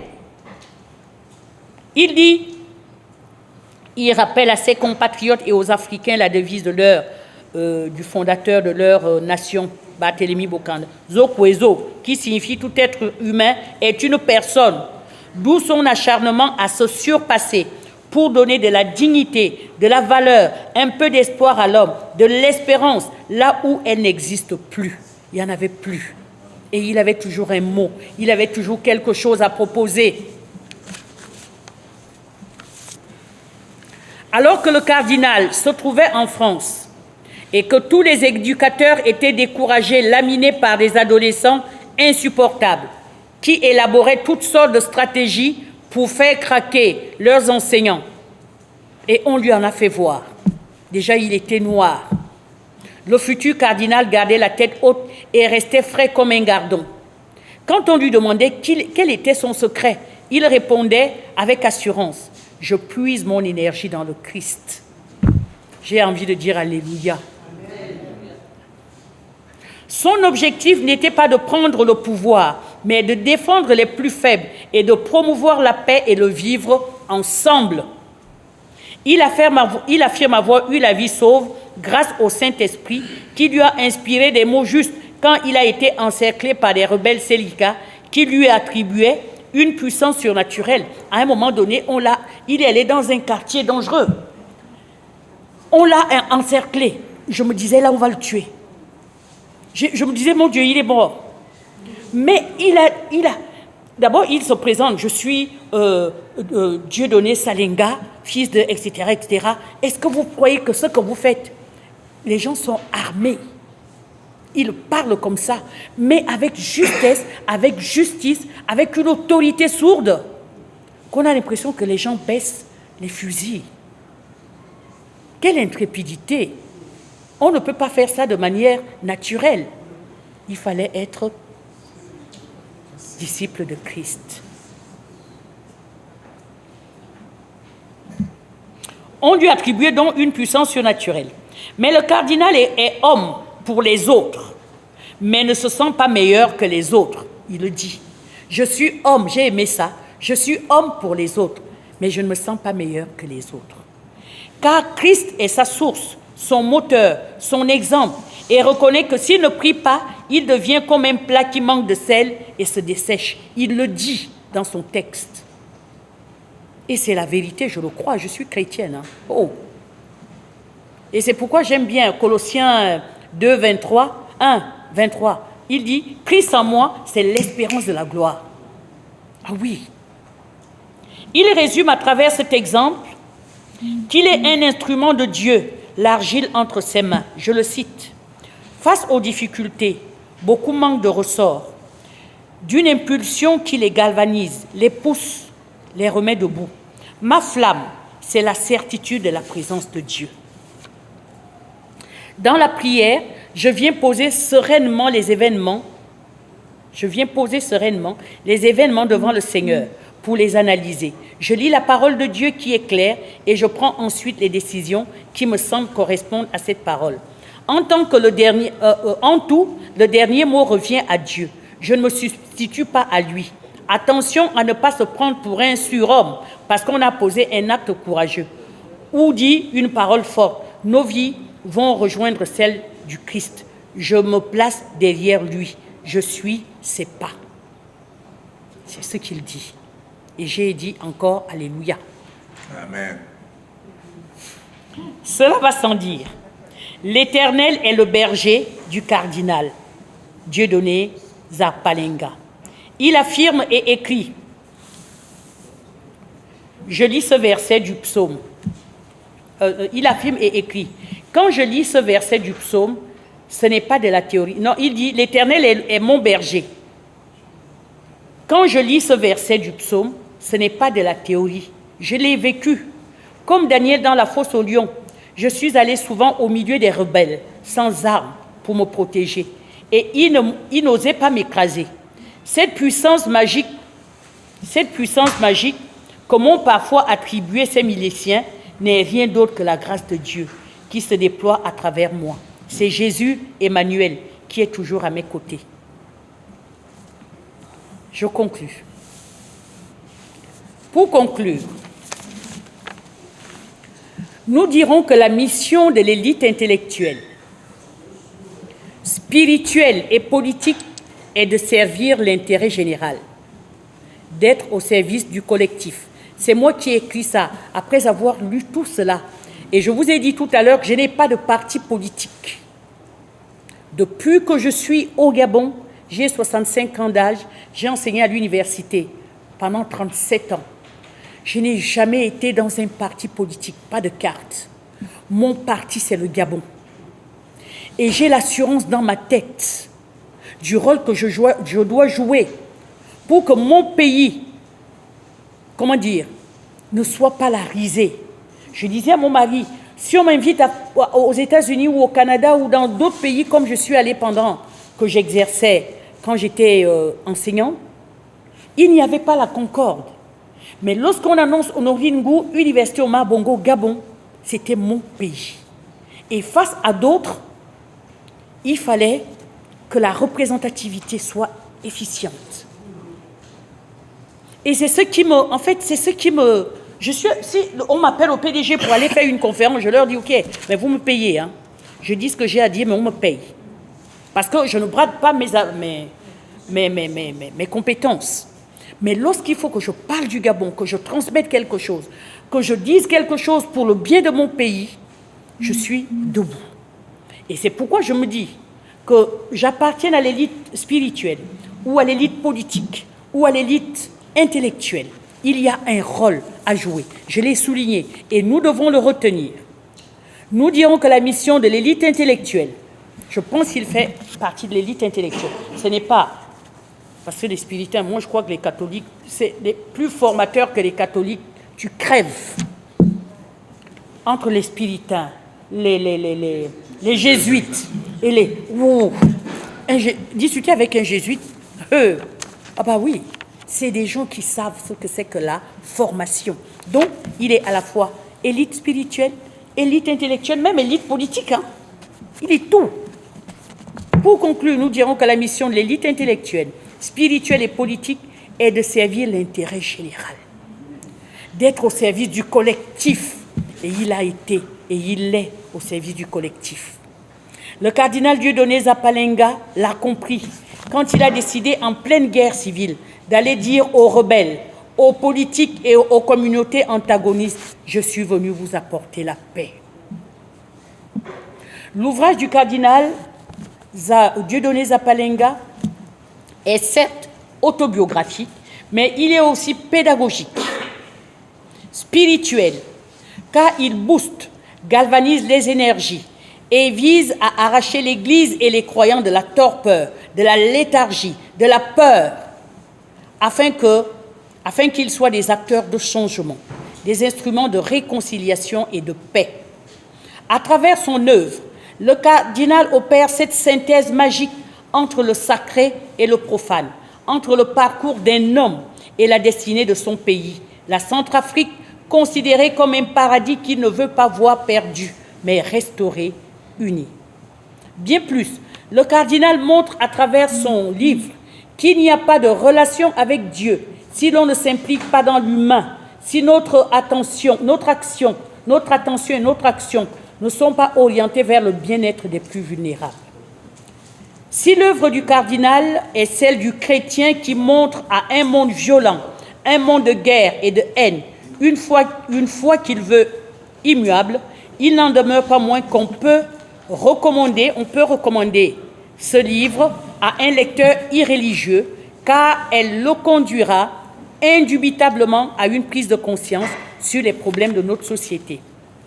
Nous ne terminerons pas notre propos sans signaler que le ressortissant de Bangassou mérite le cardinalat à cause de son action prodigieuse pour la réconciliation et la paix en Centrafrique et même en Afrique. Son œuvre est en adéquation non seulement avec la formule de Fénélon qui écrivait au XVIIe siècle, je le cite, « avec le français de l'époque, si je m'étais mêlé d'écrire, ce n'avait jamais été que pour instruire et agir. » Mais son livre est aussi en adéquation avec celui dont le nom est au-dessus de tout nom, Jésus-Christ de Nazareth, qui disait à ses disciples dans Jean 14, 27, je termine par là, « Je vous laisse la paix, je vous donne ma paix. Moi, je ne vous donne pas comme le monde donne, que votre cœur ne se trouble pas et ne s'alarme pas. » Je vous remercie. Je crois qu'on peut se lever à applaudir. Le bon mot à applaudir. Le bon mot à applaudir. Merci. Merci. Ça, c'est un très bon livre. Je remercie le cardinal Zapalenga. Merci. Ah non. Non, non, non, non. J'aimerais l'avoir en librairie. Vous l'aurez dans 15 jours. Ouais. Il a commandé les livres et on va les ramener le 14. Alors, on sait comment dire merci à Madame Ngou pour cet excellent partage de, j'ai envie de dire, de l'itinéraire du disciple du Christ qu'est le cardinal Dieudonné. Elle nous a clairement présenté l'ouvrage comme étant un ouvrage autobiographique, mais avec une grande portée pédagogique, spirituelle, politique et pastorale. Alors, je laisse le débat ouvert pour que les uns et les autres puissent prendre la parole, poser des questions, enrichir les échanges et puis voir comment nous pouvons avancer ensemble. Je vous remercie. Je tiens à remercier Dieu et à vous annoncer quelque chose que vous savez. L'appel de Dieu au Gabon a été déjà fait par le pape. Il a demandé au Gabon de marcher, mais en 1998, un prêtre, l'abbé Noël, écrivait ceci. Et je voudrais vraiment que les Gabonais puissent lire ce que les Gabonais écrivent. Les chrétiens au Gabon sont majoritaires. Ils occupent des postes de responsabilité à tous les niveaux, mais ils ne pèsent pas dans la vie politique, économique et sociale de leur pays. Ils ne parviennent pas à infléchir positivement le cours des événements de leur société. On a même l'impression qu'ils en sont les spectateurs résignés, parce qu'ils ont peur de se salir en mettant la main à la pâte et de perdre des avantages matériels. Ils laissent à d'autres le soin de gérer le pays conformément à leur idéologie, parce qu'ils ont peur de s'engager politiquement comme croyants. D'autres bâtissent la société sur des valeurs anti-évangéliques. Le mensonge, la division ethnique, l'injustice sous toutes les formes, ces pratiques fétichistes. En 1998, un prêtre gabonais le disait. Il est temps que les chrétiens gabonais prennent au sérieux le Christ qui leur dit: vous êtes la lumière du monde, vous êtes le sel de la terre, vous êtes le levain de la pâte. Voilà le message, je crois, que nous retrouvons dans ce cardinal. Dans la Bible, Paul rappelle déjà ce problème. Moi, je le trouve. Je me demandais exactement pourquoi je l'ai trouvé dans la Bible, au Galates, dans Galates. Paul s'adresse aux chrétiens. Et je voudrais, pour finir, m'adresser aux chrétiens sur cette page-là. Vous, en effet, mes frères, vous avez été appelés à la liberté. Là, je m'adresse aux chrétiens gabonais. Seulement que cette liberté ne se trouve pas en prétexte pour la chair, mais la charité. Mettez-vous au service des uns des autres, car une seule formule contient toute la loi en sa plénitude. Tu m'aideras ton prochain comme toi-même. Je voudrais, excusez-moi, c'est trop long. Est-ce que le Gabonais aime lui-même pour aimer l'autre? Est-ce que nous aimons d'abord nous-mêmes? À ce propos, en revenant sur le problème du cardinal, je voudrais attirer l'attention de nous tous que ça n'arrive pas qu'aux autres. Vous allez lire le livre, ce dont parle le cardinal, a commencé comment et pourquoi. Je suis inquiet, parce que le Gabon est sur la même voie. Je vais vous le dire franchement.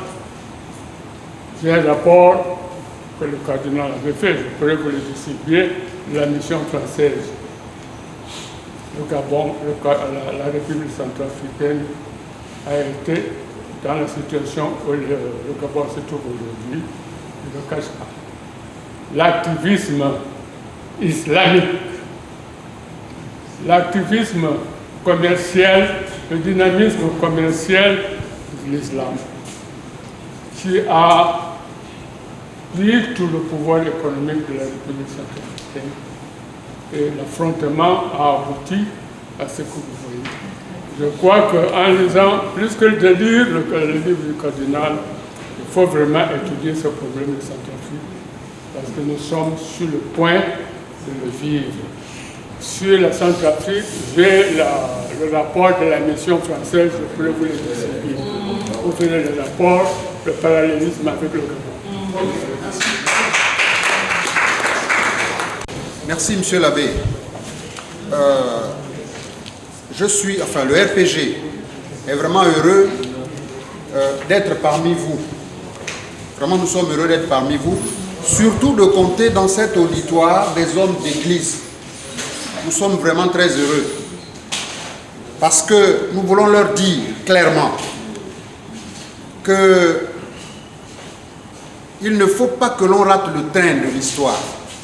Et que c'est maintenant qu'il faut l'écrire. Nous rendons responsables les hommes de Dieu, quelqu'un l'a dit tout à l'heure, parce que 85% de la population est chrétienne. Donc c'est vous qui votez pour ce système, et vous dans vos églises, vous priez pour les autorités. Mais vous priez pour les autorités qui oppriment le peuple, au lieu de prier pour susciter un homme de Dieu qui va diriger ce pays. Il faut arrêter ça dès maintenant. Si nous rentrons dans cette salle, il y a un interrupteur. Si on arrête là, si c'était la nuit, c'est l'obscurité qui va envahir cette salle. Mais il suffit qu'on appuie là pour que la lumière vienne et l'obscurité fuit. Homme d'église, soyez la lumière. Le Gabon, c'est vrai qu'on a pactisé avec le diable depuis longtemps pour construire ce pays. On l'a dit publiquement. Mais vous ne pouvez pas continuer à être des hommes de Dieu et vivre dans l'obscurité. Vous êtes la lumière, appuyez l'interrupteur. Priez pour qu'au sommet de l'État, Dieu puisse susciter dans ce pays un chrétien qui viendra faire fuir l'obscurité parce que ce pays appartient à Dieu. Il faut le restaurer. Et vous, vous avez la lourde responsabilité de le faire.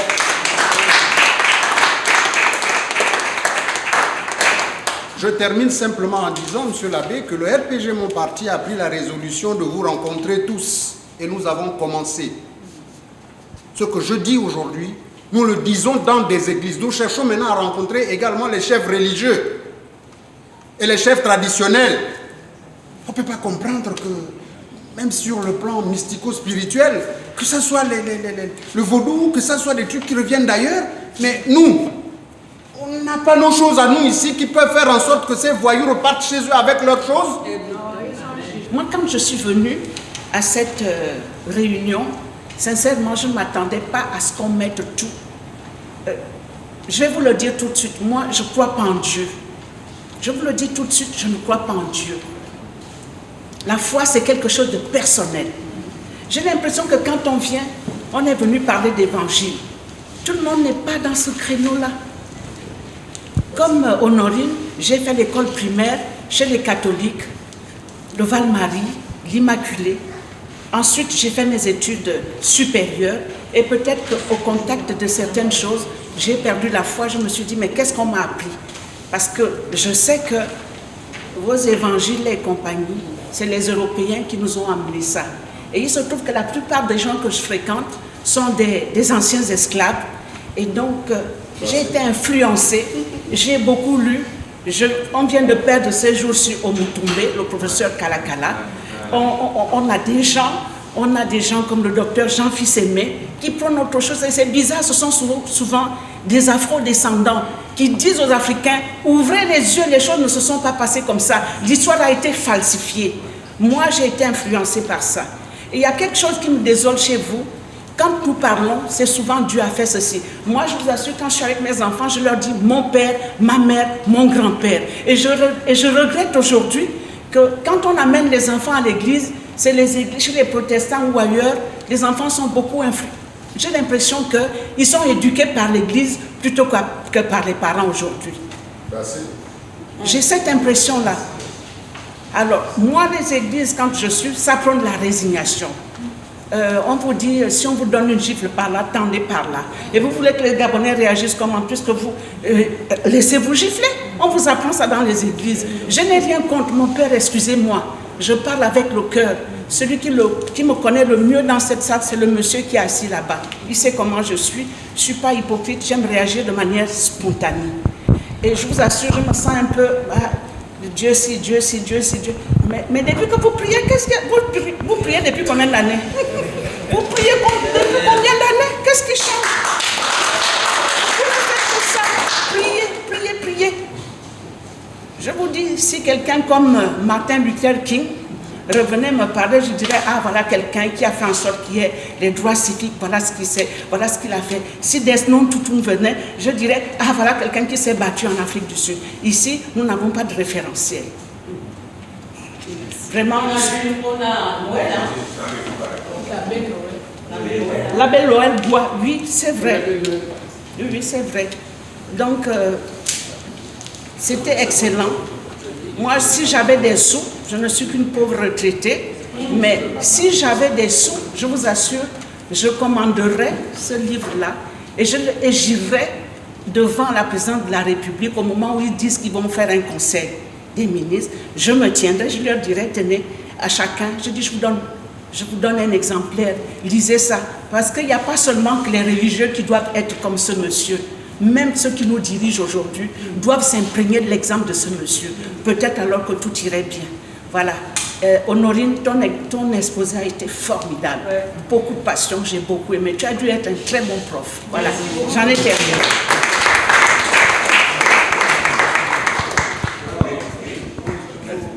Merci, modérateur. Je voudrais dire à la suite de Madame, que Madame Honorine est un exposant de talent. Elle est si talentueuse qu'on peut se dire qu'on est sorti d'ici en ayant lu le livre. Et le risque, c'est de ne pas l'acheter. Mais seulement, elle a aussi cette caractéristique de savoir susciter l'appétence. Et c'est cette appétence pour lire ce livre qui va nous faire l'acheter, courir, l'acheter. Mais le choix de ce livre, moi en tant que secrétaire général, m'a d'abord interpellé. D'habitude, par réflexe, j'aurais acheté et je l'aurais lu avant de l'écouter. Mais j'ai voulu être une pierre brute qui devait venir ici, être poli par l'exposant et le modérateur. Et c'est comme ça que, en les écoutant tous les deux, j'ai compris que le message, l'objectif visé, le message du cardinal, c'est que nul, ni les hommes d'église, ni les chrétiens, ne peuvent être insensibles à la misère humaine, ne peuvent être insensibles à la déshérence du peuple, ne peuvent être insensibles au silence des sans-voix. C'est le message qui est là et qui revient à cette affirmation philosophique qui dit que la prise de conscience appelle l'acte de conscience. On nous appelle à une prise de conscience qui doit nous amener à agir. Et voilà pourquoi je suis heureux de ce thème, de ce choix, et je partirai d'ici content et satisfait. Merci.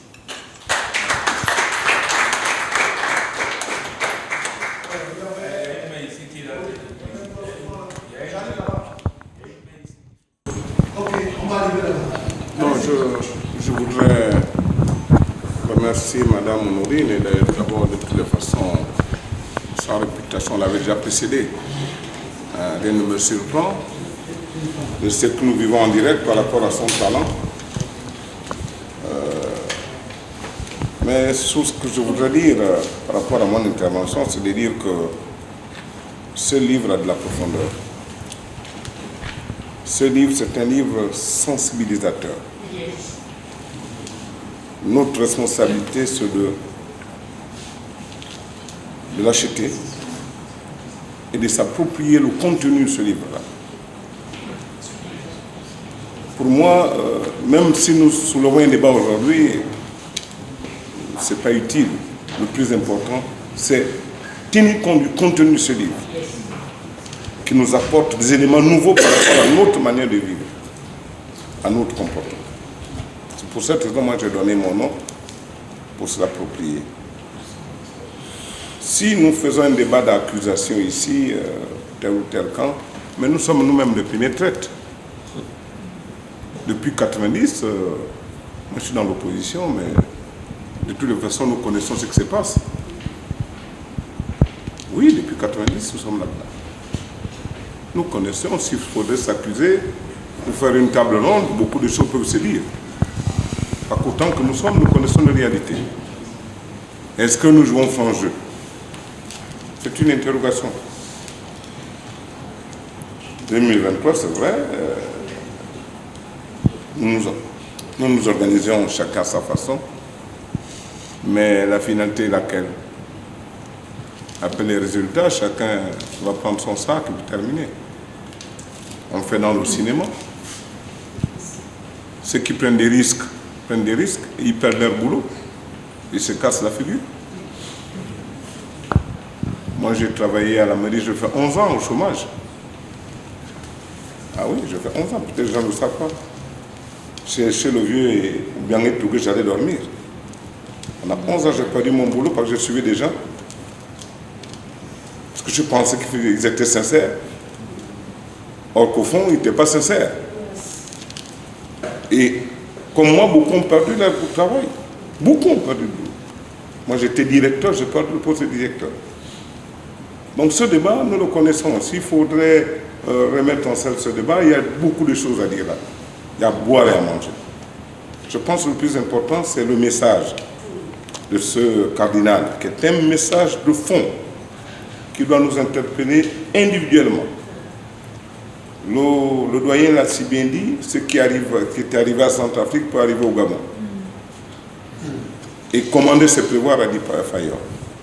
Nous devons prévenir ce qui peut arriver. Et 2023 est une élection à risque. C'est une élection à risque, tout peut arriver. C'est pour cette raison que le contenu de ce livre m'a intéressé. Et je vais l'acheter. Donc, au lieu de se crêper le chignon, de se tirer dessus, le plus important, c'est une prise de conscience collective. Qu'est-ce qu'on fait de notre pays? Au-delà de ce que nous disons aujourd'hui, avec tous les dérapages que nous connaissons, mais quelle est la prise de conscience réelle qui nous amène à sauver notre pays, notre nation, à protéger nos enfants. Parce que moi j'ai un certain âge, mais nous avons des enfants. Que feront ces enfants aujourd'hui? Le taux de chômage chez les jeunes est de 34%. Ils vont à l'école, pourquoi? Est-ce qu'ils vont trouver du travail? Autant d'interrogations qui nous amènent à s'approprier le contenu de ce livre pour que nous puissions avancer et que chacun de nous puisse sortir de notre pays des sentiers battus. Voilà un peu le sens de mon intervention. Merci.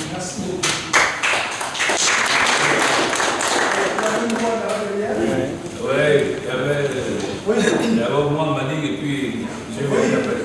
Allez-y. Je suis en retard. Qui aggrave la question. J'étais invité par Gabon d'abord. Comme le corps était un champ de bataille, il y a un affrontement entre Paris et moi.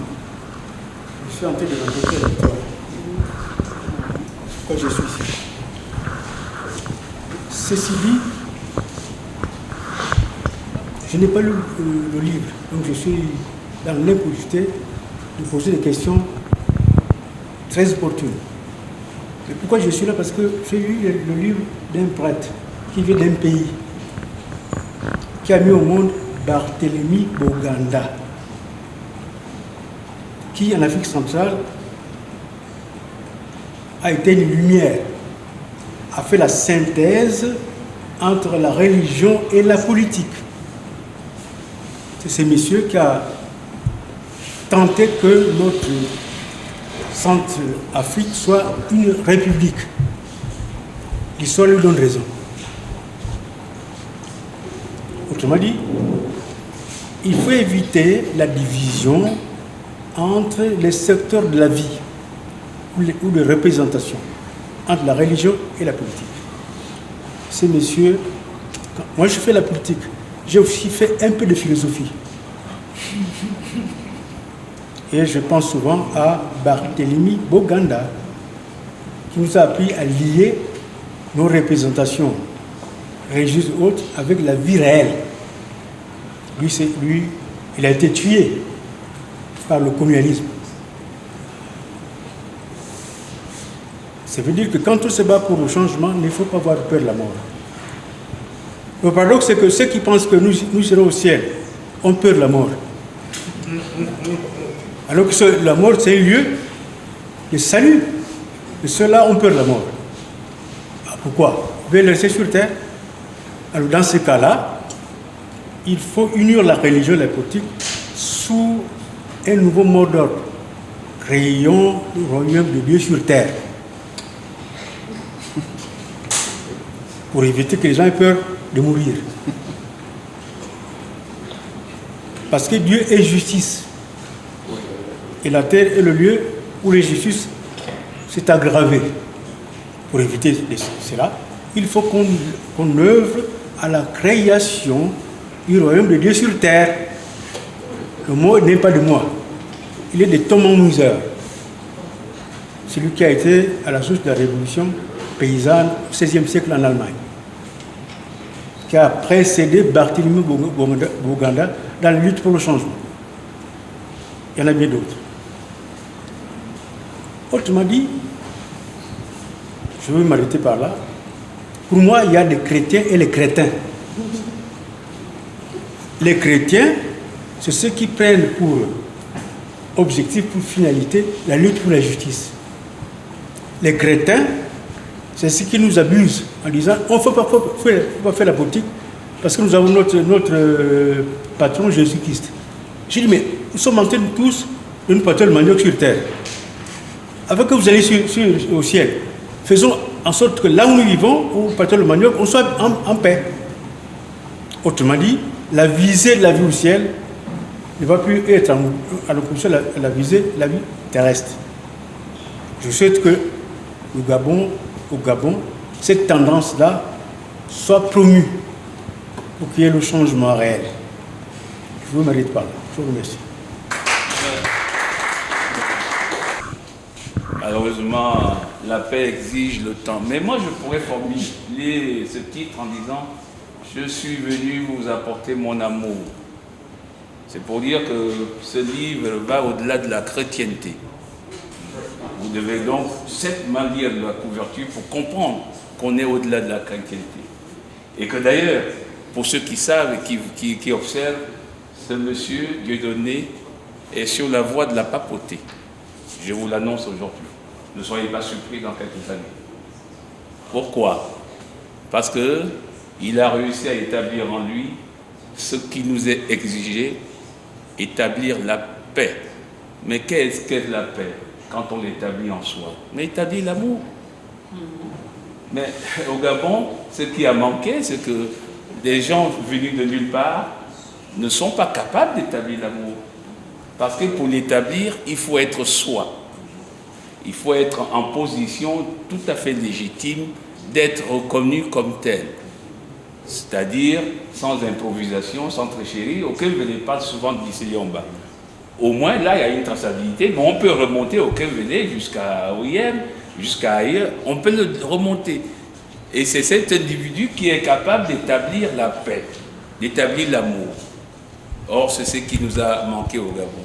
Et pour vous parler des religieux, je vous répète à suffisance que dans ce pays, aucune entité, aucune, je vous mets au défi, n'a été à l'abri du délabrement moral et philosophique et spirituel qu'a installé le PDG.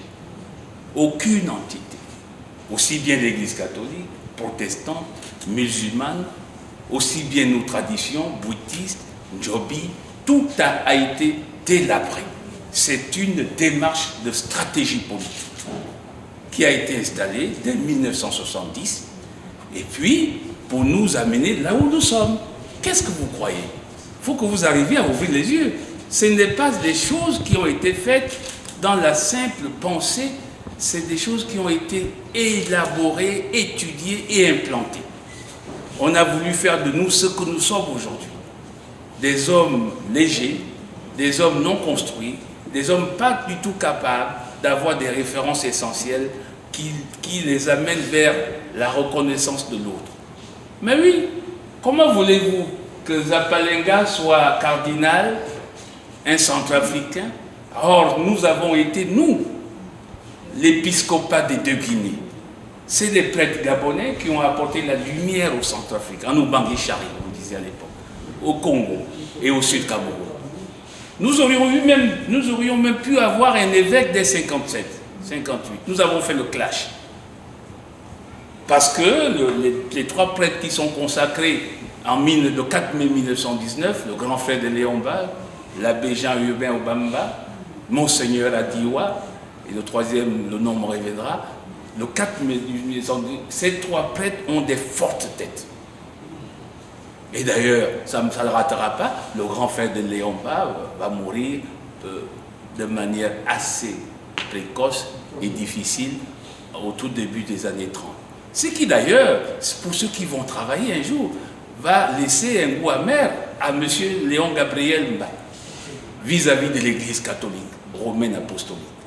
Son grand frère, prêtre, est mort d'une mort un peu suspecte. Et que d'ailleurs, on l'a retrouvé quand on construit la vallée de Mbolo. Aujourd'hui, on l'a retrouvé en entier. En entier. Quelqu'un qui a été enterré en 1934, sa soutane blanche, tout à fait parfaite. Donc, je vais vous dire que c'est aujourd'hui un Centrafricain qui nous apporte la lumière. Mais parce que, j'ai envie de dire, est-ce la pauvreté, est-ce le manque de déclarations vraiment incandescentes vers la course, vers la matière, qui finalement crée le bonheur des hommes? Parce qu'au Centrafrique, on n'a pas le même dévoiement qu'on a au Gabon. De courir derrière l'argent, derrière les VX. Et donc on peut avoir, Dieu peut vous donner des hommes libres. Oui. Totalement libres. Or, donc, nous devons nous ressaisir. Ce qu'il nous faut rétablir, je l'ai dit à mon discours introductif du parti, ce qu'il nous faut rétablir au Gabon, c'est l'amour. L'amour de soi. Parce que quand il vous dit, je suis venu je suis venu vous apporter la paix, tu ne peux porter la paix que quand tu as établi l'amour en toi-même. Et tu la portes vers les autres. Et cette paix, c'est quoi? C'est l'humilité, la tolérance, l'écoute, la recherche de la justice, la compassion. Je terminerai en disant à ma grande sœur, je te sais brillante, très très brillante. Mais dans tes éléments de langage, ayant le peuple que tu as, même quand tu parles de ton désengagement politique, ce qui est normal et de droit, mais termine quand même en disant je vote. Si je vote. Mais il faut le dire. Je vote. Il faut le dire. Je vote. Parce que quand tu dis à des Gabonais qui ne sont pas structurés comme toi, que moi la politique, là, quand ils ne sont pas structurés comme toi, ils croient que c'est le message. Et comme ils te respectent et qu'ils croient en toi, ils s'en refèrent. Donc dis quand même ce que tu as dit, mais termine la phrase en disant moi je vote. Et le vote est secret, comme on dit chez nous en droit, et c'est essentiel. Parce que sinon, ils vont penser que, ah, vous voyez une grande dame comme ça, si elle parle comme ça, moi aussi, je ne fais rien. Non, je voulais dire que je ne suis pas dans un parti politique. Je vote comme tout le monde, ni PDG, je n'ai rien, mais je vote. Oui, ça. Parce que nous sommes aujourd'hui placés dans la logique de mobilisation de nos citoyens à aller s'inscrire au risque électoral et de participer au vote. Je vous remercie. À l'écoute des interventions, je note qu'il y a nécessité de nous comprendre parce que l'Église a pour mission d'apporter la lumière. Et cette lumière, c'est le Seigneur Jésus-Christ. L'Église regroupe toutes les sphères. On n'a pas de parti pris. Notre rôle, c'est d'apporter le message évangélique, holistique, qui veut toucher tout l'homme. Je voudrais dire que, à l'écoute de ce que nous venons de recevoir, nous sommes encouragés à prendre l'exemple de cet homme de Dieu, ce cardinal, qui a prôné sur l'amour du prochain. Et nous sommes ici en train de prôner pour le bien-être de notre pays. Plateforme citoyenne et patriotique, Gabon d'abord, nous amène à réaliser que la terre sur laquelle nous nous retrouvons a eu une histoire. Il y a ceux qui nous ont précédés, certains sont déjà auprès du Seigneur. Et l'exhortation que nous pouvons retenir pour ce qui me concerne, c'est que dans la sphère où je me trouve, où je joue mon rôle, je dois encourager l'auditoire, puisque nous sommes des appelés à pouvoir conscientiser, pouvoir éduquer les masses. C'est de pouvoir non seulement encourager ceux qui sont en face de nous à pouvoir jouer leur rôle en allant se faire inscrire, mais aussi à voter, parce que nous voulons opter pour la liberté de la nation. C'était juste pour dire que nous n'avons pas à nous lancer des pierres, mais de réaliser que dans l'Église, nous avons toutes les formes des partis. C'est pourquoi nous ne prenons pas parti, mais nous annonçons Christ et nous encourageons également ceux qui nous sont échus en partage à pouvoir prôner pour la justice, prôner pour les valeurs cardinales qui sont basées sur la personne de Christ. D'ailleurs, l'Évangile dit que celui qui a le Fils de l'homme, le Fils de Dieu a la vie. Celui qui n'a pas le Fils de Dieu n'a pas la vie. Nous nous appuyons sur ça parce que la vie touche tous les domaines de la vie. Touche, voyez-vous, l'environnement. Et quand nous lisons quelque part que la terre entière, la création entière attend avec un ardent désir la révélation des fils. Les fils, c'est nous qui avons été créés à l'image de Dieu, qui devons faire valoir l'image de Dieu auprès de tous ceux qui sont à nos côtés. Donc, je voulais conclure mon intervention en disant que j'ai reçu le message qui consiste à dire que nous qui sommes dans l'Église, qui faisons partie de la société, nous sommes aussi des citoyens, nous devons partager cet évangile, mais également encourager à tout un chacun de se mettre pour pouvoir prôner pour la liberté de la nation. C'est ce que je tenais à pouvoir dire, et d'autant plus que c'est la première fois que j'interviens dans cette sphère. Merci. Merci. La société civile est représentée, les partis politiques sont là, les hommes d'église sont là, tout le monde est là. Les plus anciens comme le doyen, les plus jeunes, tous ceux qui sont en âge aussi intermédiaire.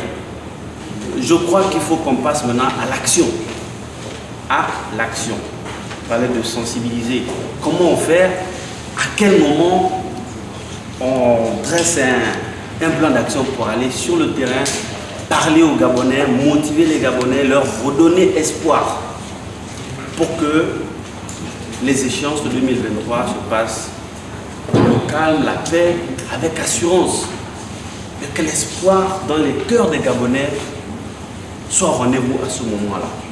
Parce que moi j'ai hâte du changement, j'aspire au changement, je veux le changement.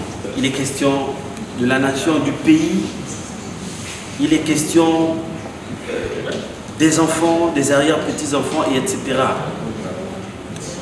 Ce que nous nous sommes mis ici, Madame Gour, félicitations pour votre exposé. Nous avons tous entendu, lèvons-nous pour travailler pour que demain, pour redonner espoir aux Gabonais. Merci.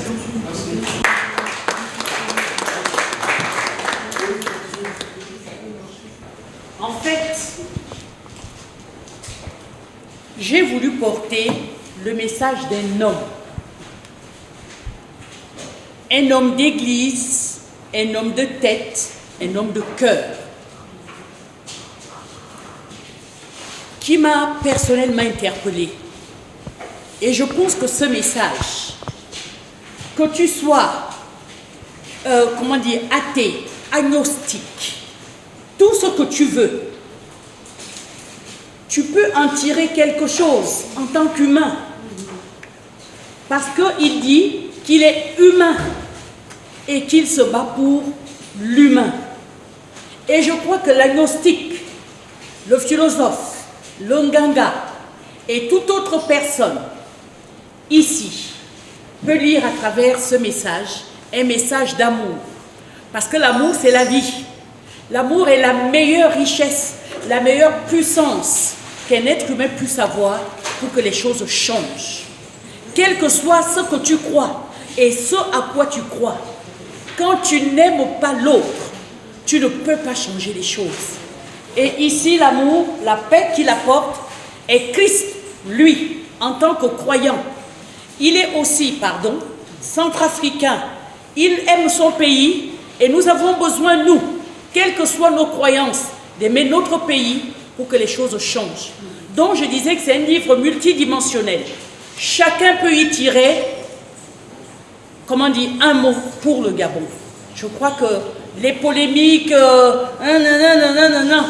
on peut trouver un autre cadre. Je vous dis, en tant que chrétienne, je peux parler. Mais ici, c'est pour juste présenter le livre et je vous remercie d'être venu. Et je vous remercie pour votre patience. Voilà.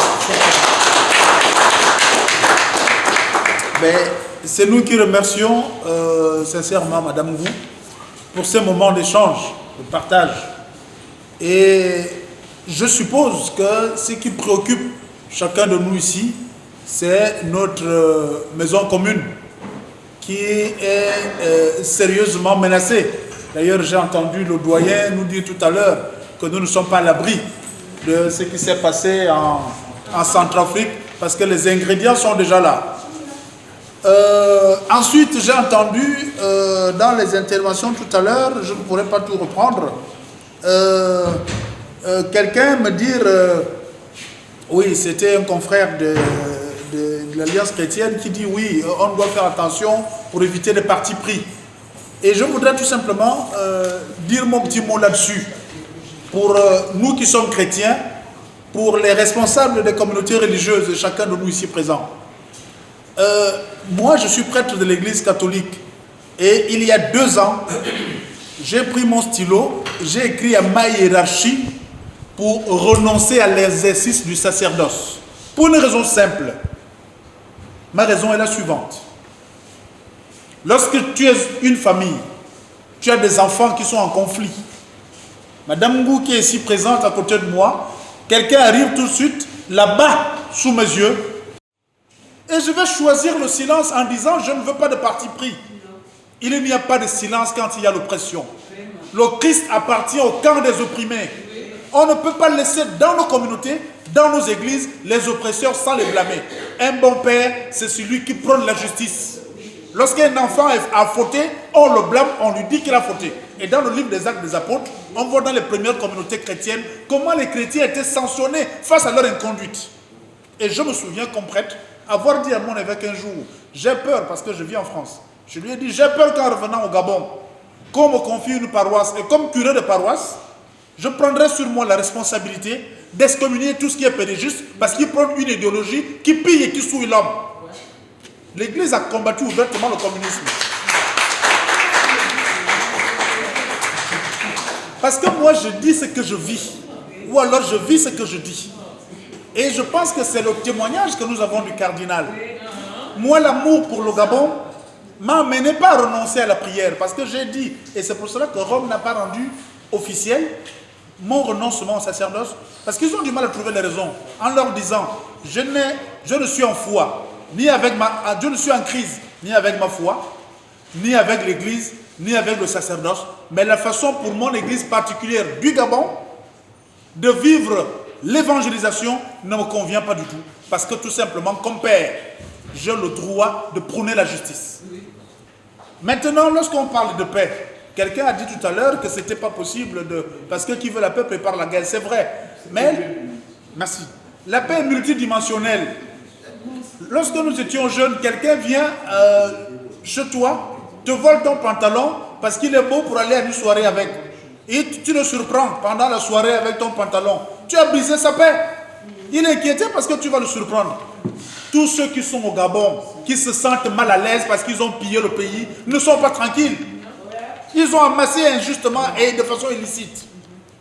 Aujourd'hui, la paix que nous voulons prôner, c'est commencer par guérir les cœurs brisés.